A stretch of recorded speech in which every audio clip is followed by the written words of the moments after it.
Hi mga kapregi! So, another unboxing! So, we're going to open this. Ano itong pwede ko magamit ang plastic? Ayan. Yung bottom. Usually, makikita nyo, hindi ako yung nag-unboxing ng kinaganon. Kasi, I promote peace. Peace! I promote reuse, reduce, recycle.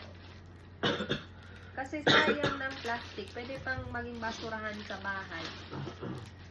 So this, I bought a collapsible basin. Hindi lang siya basin, madami siyang purpose. I told you, hindi ako bumibili ng isa lang ang purpose niya. Or which is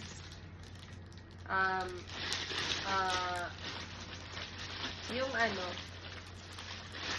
ayun nga, yung isa lang ang purpose. Dapat multi-purpose siya. So, ito, binili ko siya. Para sa'yo. Huh? Para sa'yo.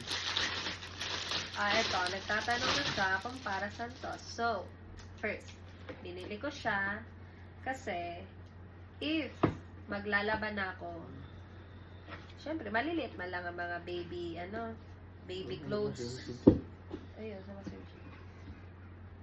Syempre, magsasampay ako. Saan ko ilalagay?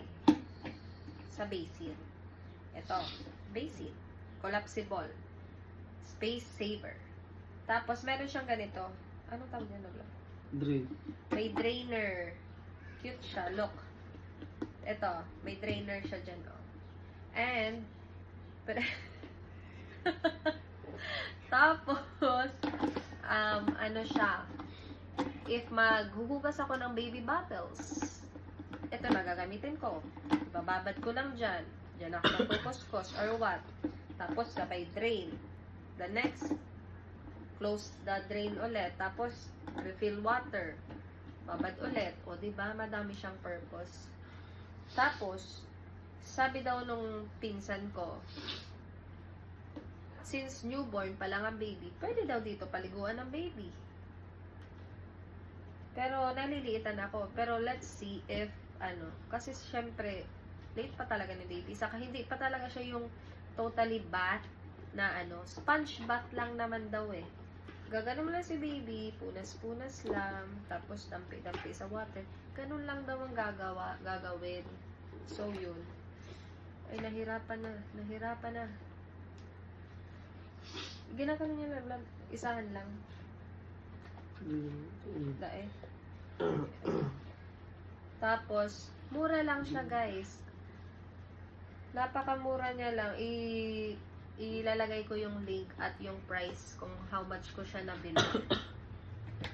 Tapos, ang color niya, usually gray ang kinukuha ko para hindi masyadong madumihan. Yung kita agad ang stain or what. Usually gray. Tsaka unisex na din. Kaya yan. So, I suggest you buy this. That's all. That's all.